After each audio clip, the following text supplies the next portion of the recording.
I feel so lucky. I just feel like I have just this magical little angel baby, and she wants to teach third grade, and she's going to transfer to UCI soon. And I just feel so lucky that I had this opportunity to give what I was never given, and to love in ways I was never loved, and to feel things as a mother that I would always have had hoped my mom felt about me. So I may not ever know what it feels like to have it the way that I deserved to have it, but to give it is really special. I just feel so lucky. Welcome to the House of JerMar podcast, where wellness starts within. The House of JerMar is a lifestyle brand, empowering women to live all in through interior design and personal wellness. We are a destination for women ready to reimagine what is possible in their homes and lives, and then create it. We are honored to have you join us on our mission to empower 1 million women to live all in. I am your host, Jean Collins, and I invite you to become inspired by this week's guest. Welcome to the House of JerMar podcast, where wellness starts within. I'm your host, Jean Collins, and this week's guest, we're going to be talking about something we all can relate to. We are talking about toxic people in our lives. You might not have one in your life right now, but I guarantee you've had one in your past, or you might have one in your present as well. So this week's guest is Dr. Sherrie Campbell. She's a licensed clinical psychologist. She specializes in helping healthy people cut ties with the toxic people in their lives. I am so excited for this conversation. And by the way, folks, Dr. Sherrie, her resume is so impressive. So get ready. This is going to be a great one. So welcome, Dr. Sherrie, to the show. Thank you so much for having me. I'm excited to be here. Oh, well, thank you. And I was really excited. I got introduced to you by someone else who was a podcast guest. And so it was really exciting when we were actually talking about our combined past toxic relationships, actually, this woman and I. And she was like, oh my goodness, you need to talk to Dr. Sherrie. I love it, Allison. Thank you, Allison. Yeah, exactly. Because I was like, oh, we had so much in common as we're talking about our toxic relationships, in particular with our parents and some other relationships. And she was like, if you've never spoken to Dr. Sherrie, you need to talk to Dr. Sherrie. So here we are, and I am so excited. Thank you. So thank you for joining. I love to start off the podcast by having people share about their career journeys, because most of my guests love what they do. They feel so passionate about what they do. They feel like they've found their calling in life. However, the path to get to that calling is very often not linear. And I think it's inspiring for people to hear how those paths come about. So if you would mind, if you'd take a little time to share with us, because I would imagine you did not wake up at 15 and say, I'm going to specialize in toxic relationships. And how do we get rid of those people in our lives? So I would say my career began at birth. I was the family scapegoat, and I was the emotional slave and janitor for the toxic family. And I was working real hard for a long time. I was the loser kid. I almost failed 5th, 8th, and 10th grade. Wow. I was not thriving. I was a very sensitive, intuitive child and could not see the truth. There are 9 marriages between my parents. It's cute. Wow. So, but I was the one that made the family bad somehow. So I must have been very magical to have that kind of power as a child. But what I did is I couldn't cope and thrive through the change, and my mirroring of that didn't land well. And I have a sibling who's a golden child. And I feel far more sorry for him than myself now, because Sure. I got out. The scapegoat gets out. So I ended up in therapy because my mom's best friend told her she thought I needed it. My mom, being the good image keeper, put me in therapy. And that started the real downfall of everything, because I was recognizing I was always in alignment with the truth, that my inability to do well in school was that I was not being taken care of at home. So if they didn't care about me, I didn't care about me. Like, who cares? How old were you when you started therapy? How old were you? I was 15, and I went from 15 to 21 with the same therapist. dealt with an eating disorder, anorexia through that time. Thank God I'm afraid to vomit. I'd actually rather be stabbed in the face. It's the scariest thing ever. So, but I was very willful. But of course, when you're 15 to 21, your prefrontal cortex is shut down. So you can do a lot of things at that age that I could never do today. But on some level, it gave me an anchor. It robbed my mother of her ability to make me bad. So food became the new authority in my life, and I had control over that food so I could be good. So I don't recommend it, but it was in some crazy way helpful for me. And then I got to college and I started studying human development and family studies. I found it far more interesting than actual psychology. And I just started thriving. But the grieving that I went through in college was pretty insane. I mean, I think that in today's world of labeling and mental health, they probably would have put me on medication. I'm very glad that I didn't do that. I think I just needed to cry a lot. Then I went through the PhD. I went through all of the education. I went all the way, with my success getting me more and more abused. Really? So, yes. And I thought if I keep succeeding, then one of these days they're going to be like, you know what? She's auditioned for her entire life. Like, she's got a PhD now. We're going to. Great. She's a rock star. Thumbs up. We actually like her. Yeah. It turned into, well, you're the shrink. I guess you know everything. Oh, wow. So it turned into that from my mother. And I had my own child, and I'm finishing the PhD, married the wrong person. So I went through a lot. By midlife, I couldn't take any more.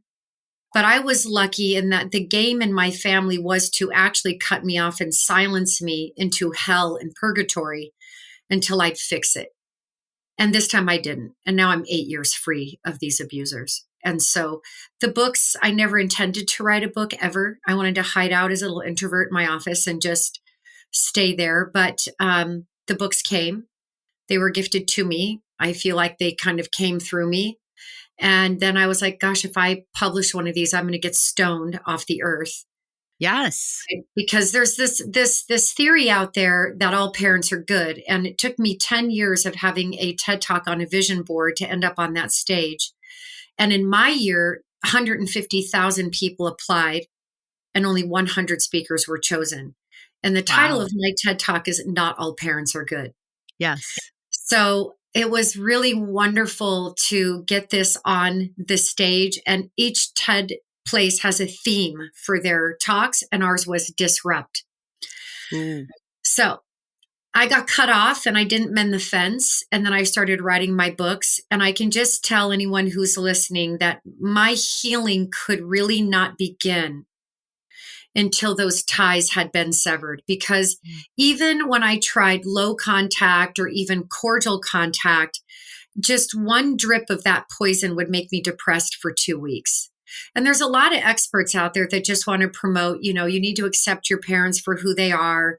You need to love them. Well, you know what? There were 5 cases in the last 2 years where children were testifying against their parents for murder. Crazy. So that's what it takes? I don't think so, because there's emotional homicide and there's emotional rape. And there are parents who do this to their children, and we have rights. So that is my career story. And that is so true. All right. I have so many questions. Let's go back to the TEDx talk or TED Talk, because it takes so much courage, first of all, to get on that stage. And second of all, the reach of that audience is so big that you have no idea where it's going to go.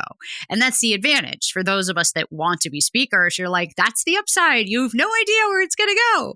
But when you're talking about a subject like yours, which could be very controversial, were you afraid of what was going to happen to you if you got out and really spoke about that in such a public forum? Horrified. In fact, I went blank. I can see it. I just kept talking. I just kept talking like, oh my God, I'm going to have to stop. Like, I literally went completely blank. To my surprise, and Ted does a lot of, editing sound and stuff, but I was getting so much positive feedback. Really? It was unbelievable. I really hoped I'd get 1,000 views to it. I didn't expect a topic like mine to go viral or anything like that because it just ruffles too many feathers. I'm at 100 and close to 140,000 views. It's amazing. The average talk gets about 300 views. I wanted to just go in and just be reality with me and recognize that my topic was going to make people angry or upset or whatever. But the bottom line is just not all parents are good. And there's not all parents are bad. And I say it in the talk. I mean, we see good parents all around us. I'm a very good parent, but I didn't have one, and I shouldn't be imprisoned for my life to these people who abuse me. And I do think there's emotionally immature parents, but I had sadistic parents. Right. So it's offensive to someone like me when people say, I know, but it's your mom. But, right. I know, but yeah. I had asked for a sign because it wasn't getting put out there. Yeah. And I just need a sign. I just want a sign. So my maternal grandmother, I've always wondered, like, does she support my work? I mean, so I asked for an owl by the end of the day. Okay. And I have a new puppy, glass shattered. And I'm telling my daughter, come get the puppy. And she goes, hey, Mom, is this the mug that, this certain family member gave you? Not my grandmother. And I said, I don't know. Let me see. And it was owls. And one owl was perfectly carved out that I now have in my office. Wow. And so it still wasn't going. I was just so scared. I put so much of my heart into that. And then someone called me and said, it's been published. And it was published on my mother's birthday. Whoa. Oh, I literally have goosebumps by that story. You cannot make this up.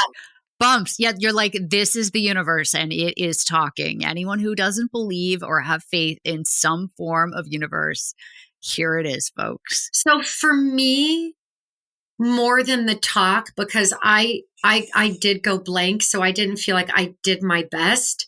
Yeah. Because I was so scared, and there's this big clock counting you down and it's all timed. And, I'm great live, but just to memorize something was so hard. And it was one of the scariest things I've ever done. And I got the owl, and then it was published on her birthday. I mean, it couldn't have just been a bigger sign that this message needs to be in the world. And maybe that's why it's getting all these views, right? So I'm not here to harm anyone. No. I don't hate my parents, but I don't like them and I don't respect them because they're abusive. And you don't have to like them. But I think that's part of your message is this concept that we have as a society that we have to accept being treated a certain way by people just because they're family. Or, well, of course you need to do that. That's your mother. They're your parents. And why? Why do we have to subject ourselves to abuse of which we would never accept it from someone else? So if you had been married to someone who treated you that way, your girlfriends would tell you, get out, go run as fast as you can from someone who treats you like that.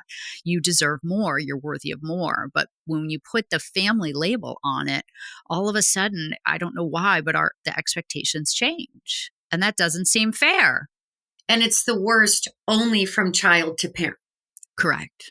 Yes. Parents can cut their children off at whim. I was cut off every other week in my childhood in silence. And that was considered tough love, or it was considered I deserved it. Siblings cannot have relationships, and people may not like that, but other people be like, oh yeah, I get it. So parents can do it, siblings can do it, but you cannot do it if you're the child. Right. Okay, but let's just look at this for a minute. Parents don't need children. They don't need them. Right. They're not dependent. They're adults. They have resources. They have money. They don't need them. They choose them. And then if they don't choose them and they have one, they still have resources. What resources does a fetus have? I don't walk like a baby horse on my first day. Right. right? Right. So You're dependent on them until you're not, until you get to the age that you for don't at have to be. least 18 Right. years. Exactly. Right. Yeah. That's a long time. It's a long time to be abused. So we It can is. cut off in every direction in any other relationship. But if a child cuts ties with their parents, it is an evil child because their parents meant well and provided them food, home, and shelter. But not always. But And not not always always, either. And not and not always. always. But at the very least, they provide food, home, and shelter. You Right. know, there's a scene in a movie called Lady Bird where the mother is just as toxic as they get. And she comes out with a pad. She's like, how much do I owe you for raising me? Like, I'll just pay you back because I can't. You get financially abused, emotionally abused. Everything is a game. Everything, every resource they have is used to keep you in a cage Right. and under their rule. And it is insane. Yeah. When did you realize that? At what age did you realize that how you were being treated was wrong and that it wasn't you, it was them? I'm still working on that. When you're the scapegoat from birth, and I think it's simply because my mom just doesn't like women in general. Hmm. I was competition probably from very young, and my sibling is not a girl, so she really did a number on me because her abuse was so much more of like a Mother Gothel style. Yeah. You know, look at this beautiful woman in the mirror. Oops, you're here too. Like, you know, you're like, wow, was that mean? That felt mean to that, but no one else thinks that's me. Okay, maybe I'm Right. insane.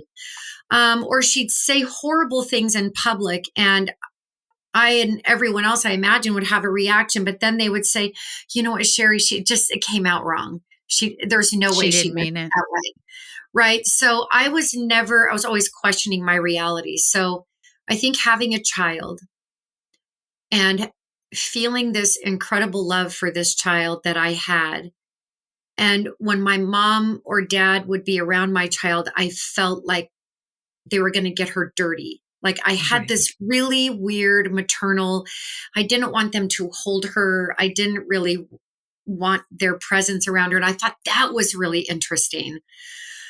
But it started to be very clear to me, like my mom said to me once, oh, London is just such a good girl and she's such an easy kid. And, you know, some kids are just a lot easier to raise than other kids. Implying that you were not that kid.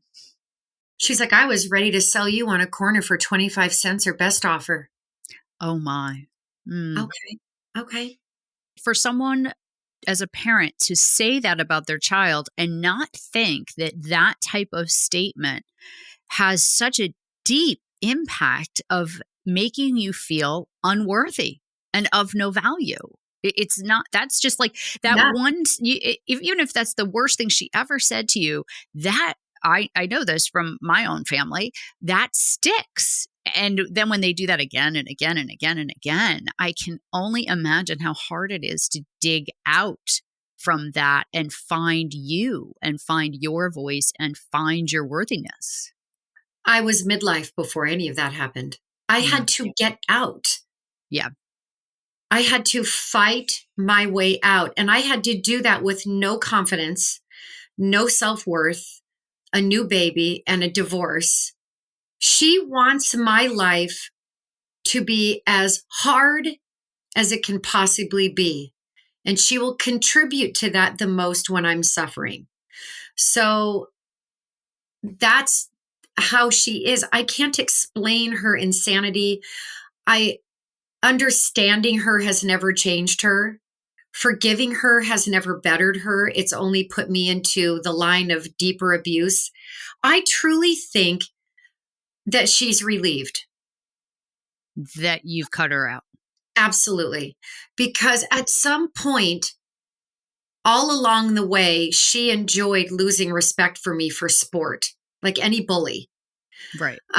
But she was naive to the idea that because she owned me, she gave me life, that I could ever actually stand for myself. So when she cut me off because she followed the wrong car to a restaurant, and I had my first nice car.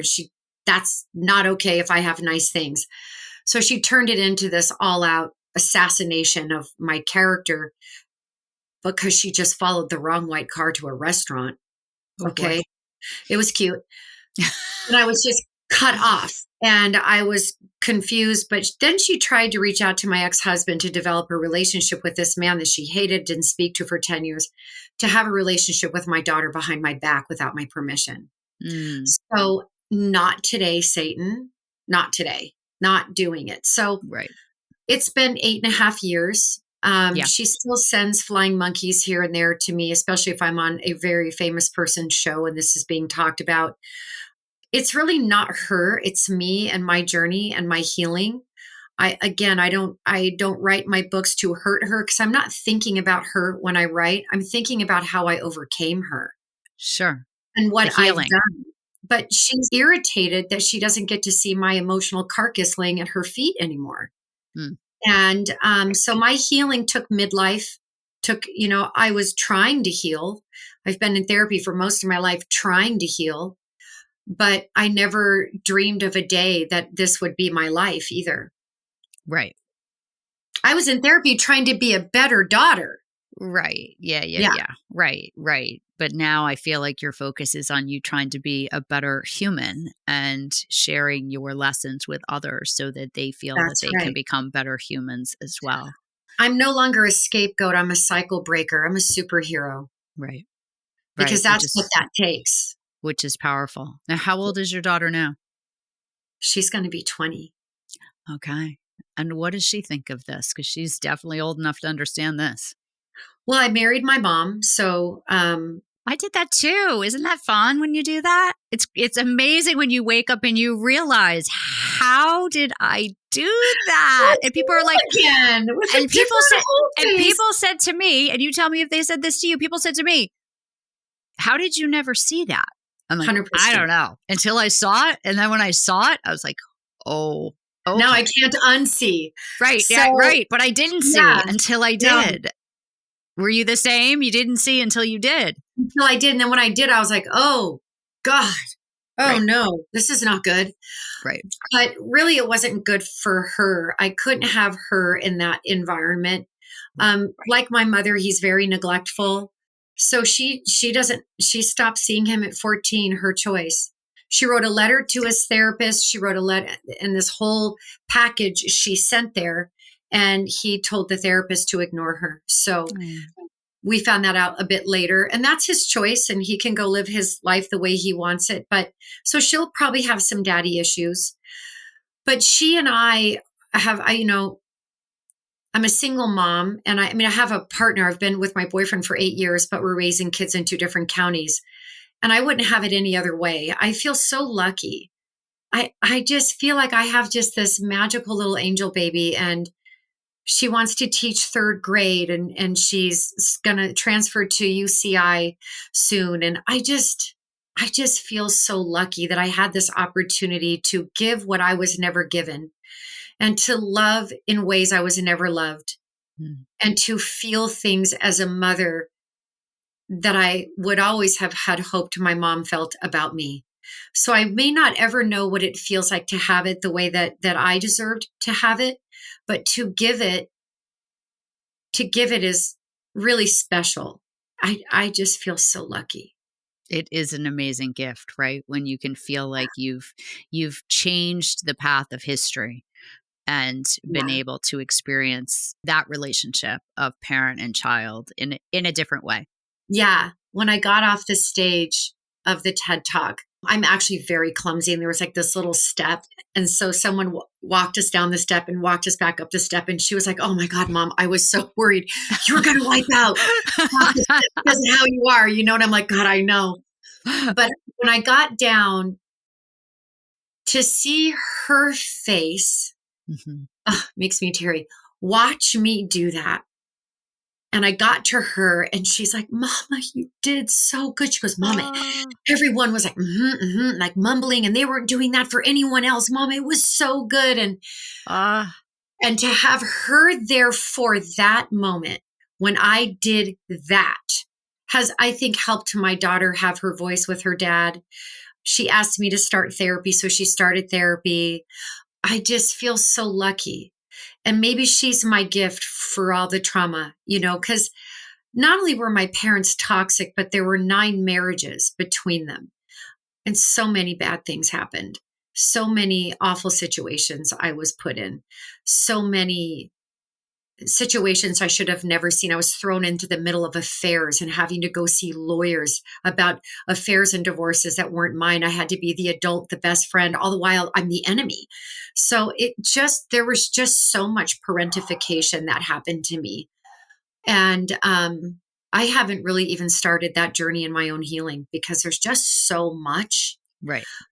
And they didn't marry healthy people. So let's just look at it that way. Right. Right. Well, congratulations to you for being in a relationship for 8 years with someone else. Yes, That's a long time. I haven't made it long to that time. mark, so Yeah, long time. at all. I think it's because we don't live together. You're like, maybe I've we should just live next door.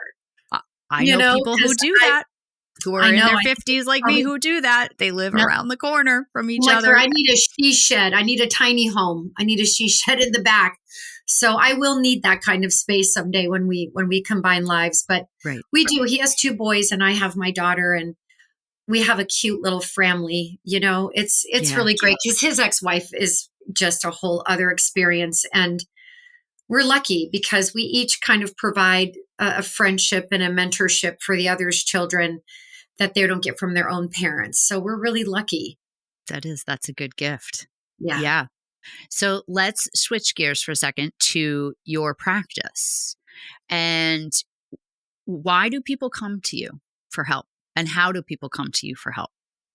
I have a waiting list that if, I have to try and keep it shorter than it is because it's so overwhelming. People come to me that are healthy and broken who want to figure out how to have relationships with their toxic family members. I don't ever encourage no contact, but I absolutely support it. Right. And there's a big difference between that. I get a lot of hate because of the no contact theory, but I don't care. They're not living in my life. But what they tend to find is we try to differentiate, is your parent unconscious and emotionally immature? Or is your parent calculated, evil, and wanting for your destruction? Because if it's that, It's very interesting. the only way out is no contact. That's it. Nothing else works. And the large majority of them that come into me find that they have the parent that is calculated, evil, and wanting for their destruction. That is such an interesting thought, but also so hurtful as that Yeah. child realizing that, because I think we're conditioned to think that our parents always have the best of intentions as parents, and People having to like, come to that yes. reality that Yeah. might not be true is very hard to come to terms with. When I realized it was, after the white car incident, I kept waiting for repair because it was such a ridiculous thing. And I realized, and I was looking at my daughter, she was 11, and I was looking at her, and I realized my parents would rather die than just say any variation of the following 3-word sentences. I am sorry, or you were right, or I was wrong. I've never seen any of those statements harm a relationship in my life. I've seen tremendous repair come out of those statements, and my parents and sibling would rather die than say those words and see myself or my beautiful daughter ever again. And that was like swallowing sand.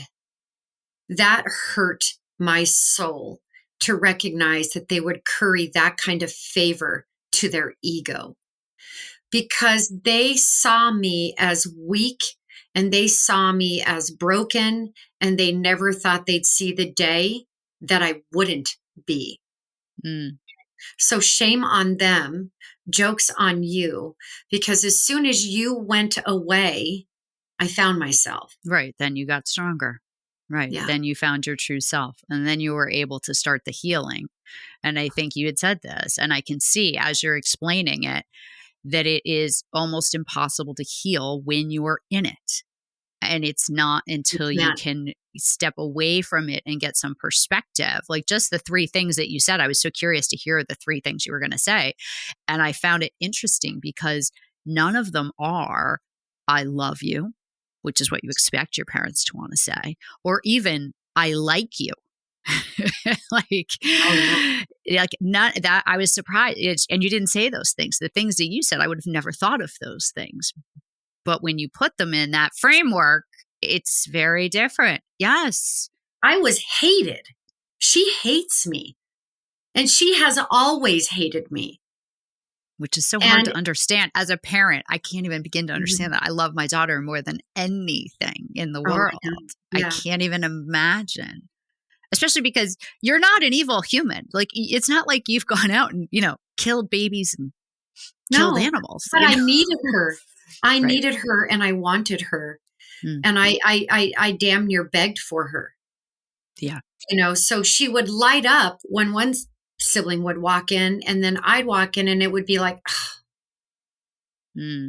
she Right, didn't have which to is hard. say a freaking word. I would get the, Right. she made me feel just so unwelcomed in my Yeah. own life. Yep. And it's because I had reactions to the abandonment. And my sibling could pawn his stuff off into athletics or other things. And as great of an athlete as I was, I couldn't put I'm not one who can take my heart and put it somewhere else and just put it aside. And I think that my brain as a woman, I have more gray matter. I experience more negativity and I use both sides of my brain. And maybe that's just easier for boys, but it's like being in a cult. There's a uniform way of thinking and you have to think that way. But for me, no matter how hard I tried to think that way, I couldn't think that way. Right. And I did think I was very bad because of that. And I would get very angry and enraged at her as a teenager because she was so mean to me. And she would do it passive aggressive and then it would just light me up and then she'd call me an abuser. And I did yell. So I really thought I was an abuser. Right. Yeah. Until you get to the other side. Yeah. So when people come to you for help, do you feel like you have to relive your childhood because you're listening to their stories, or does it bring you a lot of peace because you can help them? It just brings me gratitude that I can help them. The reason it doesn't get under my skin is do you ever see Stranger Things? Mm-hmm. I was raised in the upside down. Right.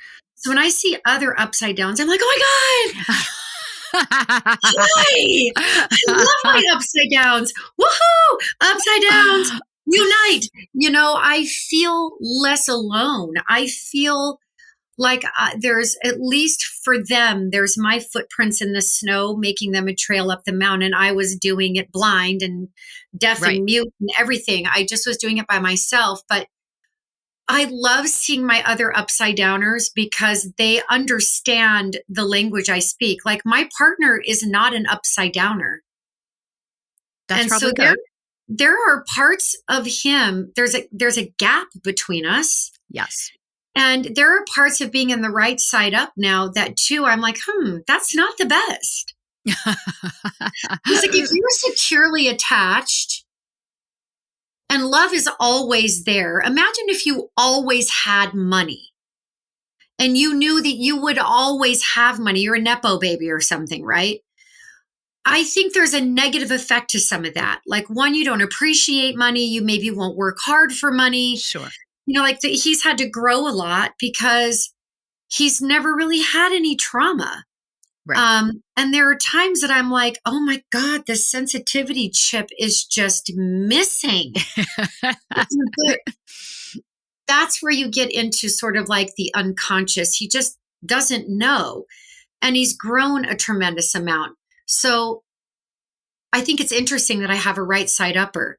And I would kind of want that because I think if I had another upside downer, it might just be very dark. Yeah. And he's very fun, and there's a lot of fun and happy, and we go places, and I see new things, and he takes really good care of me, and he loves my daughter, and and sometimes I'm sad there's this emotional gap, but then in other times I do this thing every day, all day, 40 hours a week. I'm probably good. Yeah, right. But It's good to it's have fun to different, go it's with. good to have a little different energy than all the people you interact with every It day. really is. And it's Right? just kind of nice, kind of just not a lot of depth in some Right. spaces, right? And that's okay. But what I do love about my practice is I do celebrate my little when we grow up in the upside down, and we're all like, I know, right? Right? Yeah. Because you try to say this stuff in the right side up world, and people are like, there's no way a Right. parent would do that. So I guess I feel excited, and I Mm-hmm.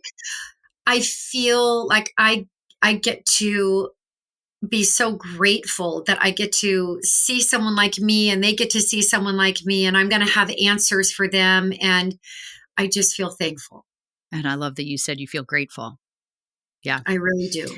Well, and I also talk about this a lot when I talk, reminding people that, life, I always say life experience is your most powerful educator.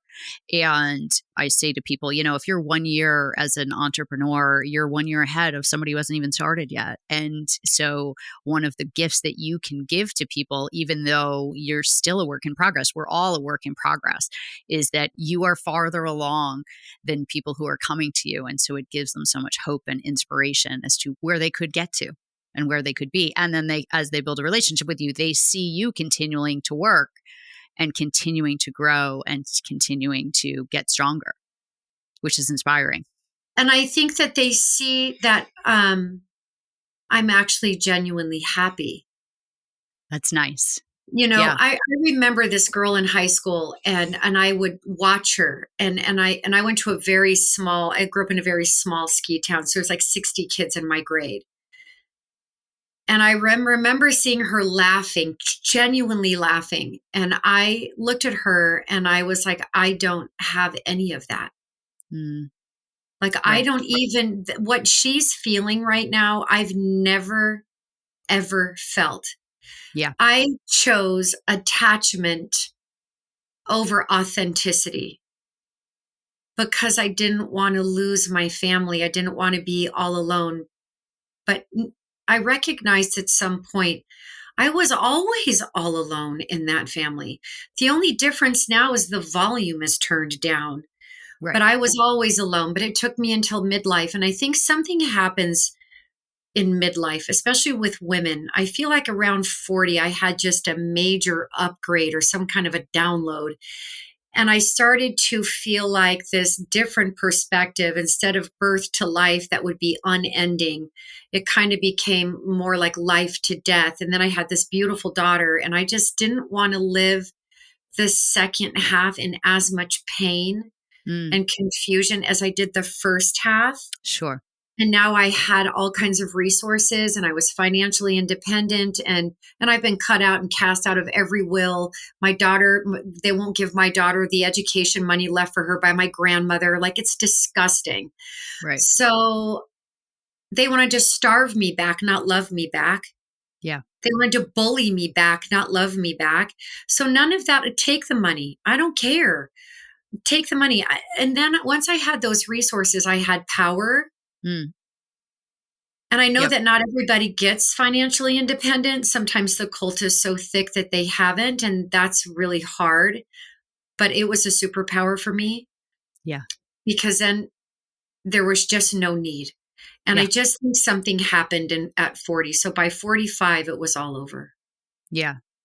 Well, and it is an interesting perspective when you start to look at it as, wow, if I'm starting the back nine at 40, right? And that's saying you're going to live to your 80, which you'd hope you'd live to your 90, but you might only live to your 75. And so it's like, wow, because I think as we're growing up, it feels like we have so much time that very often we don't deal with things because we feel like we have the benefit of time. And I do think you're right. I think something happens when you're 40, 45, where all of a sudden you start to realize that time is really starting to tick away. and what Yeah. am I going to do with what's left? And I think a lot of the listeners of this show are in that age group, and they're trying to figure out, what do they want their careers to look like? What do they want their lives to look like? How do they want to emotionally feel? What do they want their health to be like? Who's in and who's out? And That's right. because you start to realize, like, whoa, I need to start living for me and take control and Yes. have power. Like you're saying, And have have power, power. have power. Because if not now, when? Yeah. And the power that I feel doesn't feel like the power that my parents had over me. Yeah. It's like the abuse of power is abuse, right? The power that I feel feels more like liberation. Mm. It feels more like a revolution. It feels Tracy Chapman sings a song called Revolution that just sings to me. And my favorite poem is I Rise by Maya Angelou. Yeah. And I have the tattoo of it. I've got the poem. I've got all the things because it meant so much to me. And this kind of power feels very internal and personal. It's not something I want to have over anyone else. I want to help people find that inside of them. I will never be their power. Right. I can just be a guide to the power. But I think when you have parents like mine, they want to hurt and harm and force and control and keep secrets and drive insanity into people. And I went through so much pain wondering why I wasn't able to have love, why people didn't love me. I couldn't choose a good partner, like hitting the broadside of a barn. I couldn't get one because I was just constantly picking the right one. And I have all these journals. I think journaling kept me, to be honest with you, very much alive. I don't know that I would be here. And I'm just not putting it out there flippantly. Thank God I'm a scaredy cat because I'd be too scared to do anything that could either make me barf or make me bleed. So I don't want to do either. But I did not want to live at certain times in my life. Truly just didn't want to be here. I didn't think I even deserved it. And I felt like I was in everyone's way and I was everyone's problem. And I couldn't figure out why I was so bad. Yeah. And then it clicked. The reason that I was so bad in my family is because I was not toxic. Right. You were different. I was different. You were different. And that doesn't make you bad. In fact, it makes you unique and it makes you special and it makes you wonderful. And journaling allowed me, and I'm going to do a play on words here, but through the writing, then I could RIGHT or correct myself back into existence. Right. There'd be this negative narrative and I would be confused about it, buying into it. But by the end of every time I wrote, I was just like, I don't see what they see. And I don't know why they see this in me. So I would go try like a dumbass and go try to fix it with them. Like, well, listen, I went to court in my journal and I did all the litigation and 1 + 1 actually equals 2.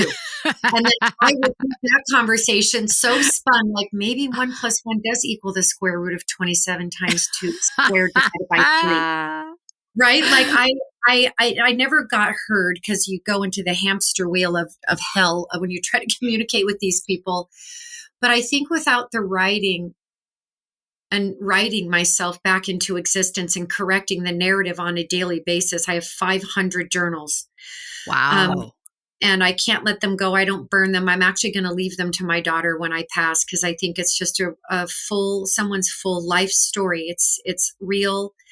And in my journal, there was no judge. I said it all. And I don't know that I would be here without writing. I had paper parents through books and I healed through my hands. Yeah. Oh, which I love that because my next question for you was going to be, what do you do for your personal wellness? And journaling to me is one of the most powerful things. So I'm so glad that you mentioned that because I think there's so much power in writing and just getting it out there and just letting it flow without boundaries. And you can solve so many things by just almost turning your brain off and just letting your heart go and just write. And I think it's a very powerful thing. So I'm so thankful that you actually mentioned journaling because I'm a Yeah, Big fan. writing is huge. Exercising and getting outside are both big. I Yeah. need oxygen. Yeah. And manifesting. I'm really into manifesting and knowing I have the power to create miracles. I'm starting to learn that I don't have to suffer Hmm. to get a miracle. I can actually get a miracle without suffering, right? Interesting. So Yeah. I've always only known that to get anything good, I had to suffer, Yeah. so I'm learning to get out of that running and doing some weight training and just kind of getting into my body because I got out of my body when I was anorexic and I kind of just turned to vapor. And I was so high on hunger that I didn't even connect to my body, to the world. And it just felt so good during that period of time. So getting in my body has never felt good because there's so much anxiety in my body. Hmm. So I still wake up a little wide-eyed and petrified because there's a part of me that's always going to be in the upside down, Yep. with demogorgons and stuff. So Sure. I do try to just be like, okay, this is just that old feeling that we're used to, and we're going to carry on. And so those are my wellness things, and just eating right. Nutrition is so important. I learned that by not having any, Yeah. because whatever we feed our bodies, we feed our brains. And so I just try to do the whole person sort of wellness. Which is important. Yeah. Yeah. How do you decide what to work on or what to read in terms of personal growth, personal wellness? Because there's so much out there. And in your profession, I'm sure there are studies published daily that you can read. How do you decide what kind of content you're going to absorb? I read, I'm kind of like a little sorcerer. Like I read a lot of stuff on manifesting. I love having magic in my life. Hmm. I did a whole bunch of work to find my authentic code. And one of the things of my 4 pillars of Sherrie is just magic and sparkles and happiness and laughter. And I'm a whole lot of Chrissy from Three's Company and Yeah. joy. That's one of my pillars. And so whatever I'm feeling, if I'm feeling down, I chase information on that feeling. What is this feeling doing? Like I was getting very annoyed with the emotional regulation movement because it was being interpreted as you dim these emotions, right? You're going to control them. And I'm like, well, that's like they're organic. Like we feel before we think. I mean, that's been proven through EQ stuff, right?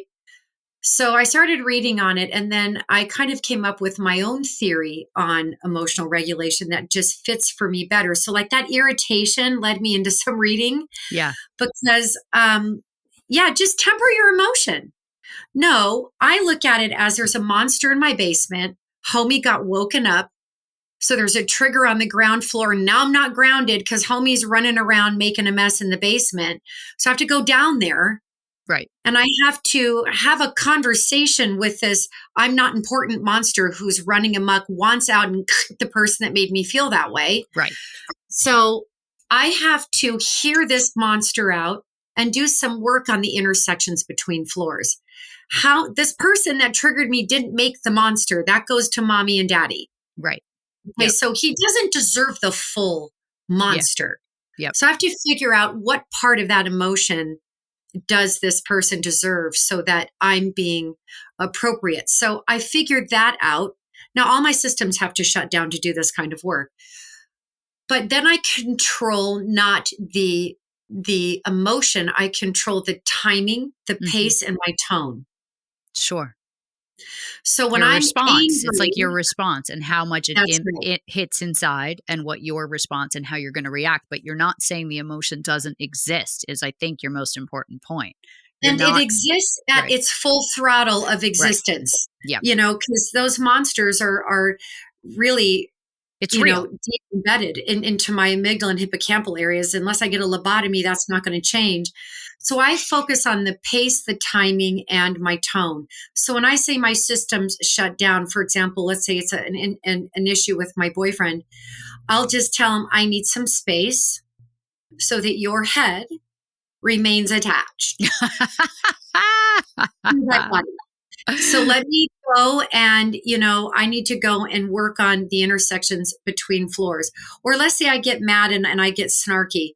Then I'll see that reaction and I'll be like, okay, I just need a minute. And that minute could take a day or two for me because I have so much trauma. Right. Sure. So when I come back, I've learned, and this is great for parenting, I've never yelled at my daughter, not once. You cannot yell and talk slow at the same time unless you want to sound like Dory calling the whale. Yeah.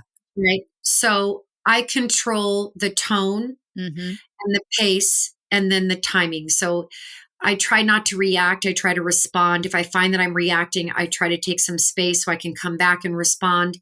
And then I just talk slow. And it's been so, because it allows me to feel the fullness of the emotion that I'm feeling.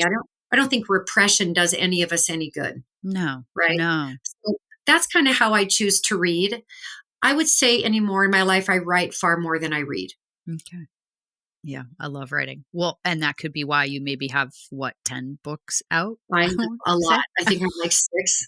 A lot. It felt like I'm a lot. With 2 of them right here.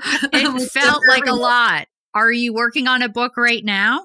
Yeah, I am. You are? Okay. Yeah, I'm writing a workbook called Monsters in the Basement. In the Basement. There you go. Yeah. Well, your analogy, what I love about that analogy, so I can't wait for that book to come out. What I love about the analogy is I could visually see, you talked about the space between the floors, and I'm like, oh, that gives me something visual. I can understand that. I can visually relate to and having to work on what's going on in the air in between those two. It triggers so many things in the brain, and you're super smart. So of course you realize this in what you're saying, and I don't have the right words for this, but you're triggering like the visualization with the practicality, with the emotion in very actionable steps. We need to know location, right? Like the inside of the house is the person, and the outside is the real world. So I have a porch, a yard, a fence, and a picket line. Yeah, right. And they all are various different levels of contact, how we get there, how to manage it, because the ground floor, the whole goal would be to be grounded. So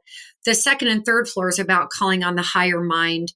There's an express elevator that'll crash us into the basement. Doesn't matter how high we are, right? So it's just those. And I think when we know someone's location, I hear my patients now, well, I had to move my mom to the fence. I'm like, I get it. Oh, right. So when I hear this, it doesn't feel like I kicked my mom out. It's like, I just had to move her to the fence. And, I have a huge picket line of I hate Sherrie and the smear campaign. And, I now feel metaphorically like I'm on my porch. I've got some fans going on in the ceiling, squishy chairs, lemonade. And I'm thinking, wow, they got to be hot, like they got to be hot. Anyone want to go give them some lemonade? No, me neither. And just watching the waste of energy that smear campaign almost killed me emotionally, because I lost everybody that was attached to me.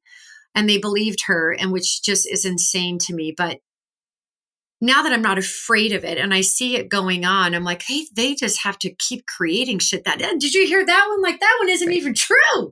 It's just drinking my lemonade, and you can be happy with that marching along in the background as they're trying to get your neighbors against you. And, the metaphor just makes me feel safe, because home was never safe. Yeah. And I want to make home safe now. I want to make home safe. Yes. Yes. So simple, yet so powerful. Ooh, I can't wait for your new book. Thank you. All right. So speaking of home, I focus a lot on your inner wellness is also about your surroundings. And right before we joined, I made a comment about the artwork that's behind you. So can you share that artwork? Because I am a true believer that artwork has so much energy, and the importance of having certain things in your house that mean things to you. So this is my healing room. Behind me is a love sack. Okay. Yeah. And that's a womb. That's a womb. Yep. Because I wasn't comfortable in my womb. So this picture on the right is a woman on fire, and her arms are chained and her hands are despair over her face. And now she's breaking free of the chains, and she's exploding those out of her. And for me, the bad thoughts in her mind are going out. Mm-hmm. And then this woman is a tree of life growing out of her back.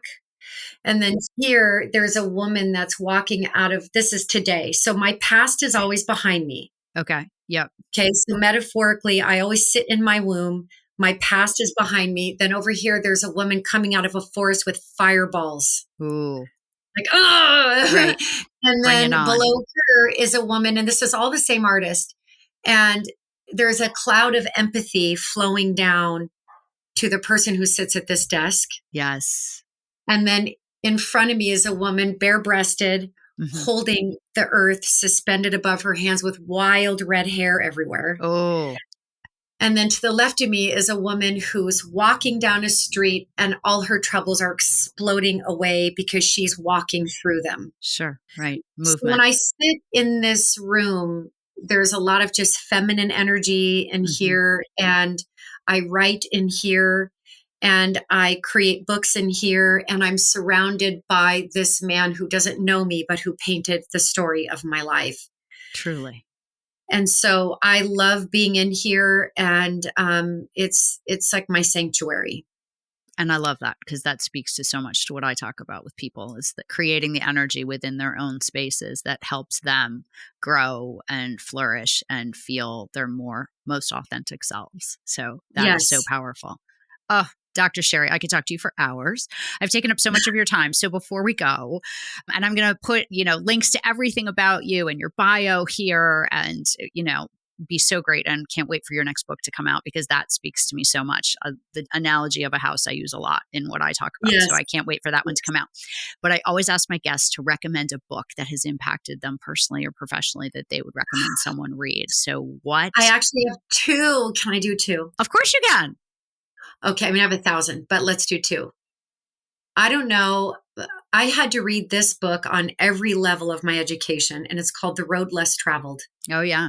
Mm-hmm. And Scott Peck is my dead boyfriend, even though he doesn't know, but he's my dead boyfriend. So he has another book that is probably what inspired me to really put my story onto paper. And it's called The People of the Lie. And he evaluates evil in human beings and what it is and what toxic is. And he gives a million billion different examples. And I felt like I got catapulted into the upside down, to the computer room, where it all works, how they all do it, why they do it, why they don't get better, why we can't help them, that the real patient never gets treated. You're not crazy.